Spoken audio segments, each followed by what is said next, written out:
When you watch the movie, Pray the Devil Back to Hell, as I said before, what was extraordinary for me, and I'm sure will be extraordinary for you too, they didn't have the rights that we have here in the United States. We have it relatively easy. We have it relatively easy. Why are we not doing more with the extraordinary political and social power that we have? There are many reasons, but I'd like to bring up one subject, just in case it's relevant to anyone. One in 4 American women are diagnosed as depressed. This year alone, there will be fulfilled 100 million prescriptions of antidepressants. This is not a moment to cover up your depression. This is a moment to know that we are depressed for a reason. We get that something's wrong. Our depression as women should be something more than a gold mine for pharmaceutical companies.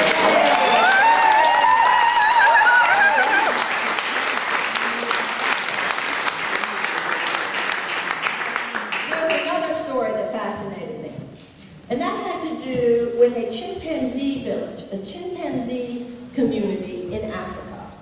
And these sociologists, anthropologists, I guess it would be, went to this chimpanzee community in Africa, and they were fascinated to see that there was among these chimps a group of them whose behavior could be termed and described as depressed. Like human beings who were depressed. They didn't eat with the rest of the chimps, and they didn't sleep with the rest of the chimps, and they didn't play with the rest of the chimps. They didn't go about normal daytime activities with the rest of the chimps. So what was so fascinating to these anthropologists was that they felt, they recognized that the percentage of the community that was depressed chimps was the exact same as the percentage of humans that tend to be depressed in any particular community. So they were very curious, and they wanted to find out what would occur if they were to remove the depressed chimps from the chimp community for a period of 6 months. Now, if you do know the answer to this, please don't say.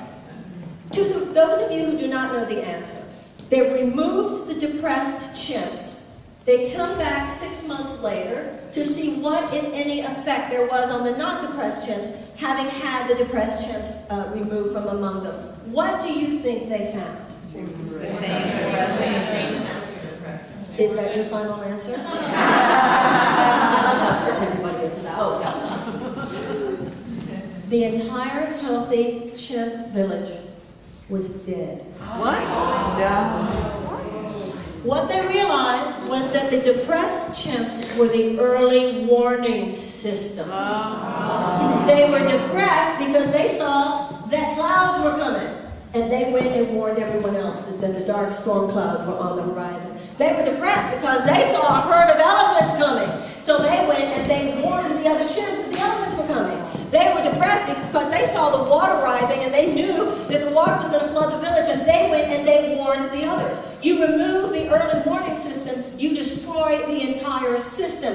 Damn right we're depressed. This planet is like the Titanic on the way towards the iceberg. This is not a time for cheap and easy happy. This is time to turn the ship around.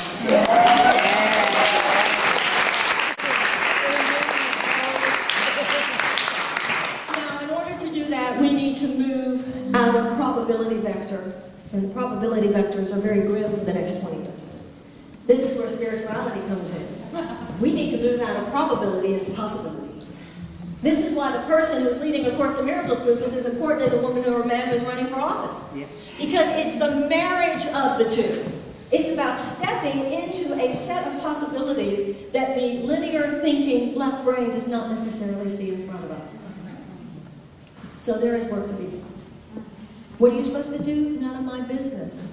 God etches on your heart what you're supposed to do. What am I supposed to do? God will only etch on my heart. What you're supposed to do, God etches on your heart. This is not the time for any of us to be telling the other what to do, but it's time for all of us to be reminding the other, darn, you're brilliant. You go! You go! And if I am moved to do something like Sister Giant, and Anna comes, and then Anna feels like taking it to the next place and doing a Sister Giant, what's my job to do? If I can, make it over there to support in any way possible. And if we do that, if we stand in that space with one another, really supporting each other and finding that which we are instructed to do, that we are told is our next step, and simply make ourselves available.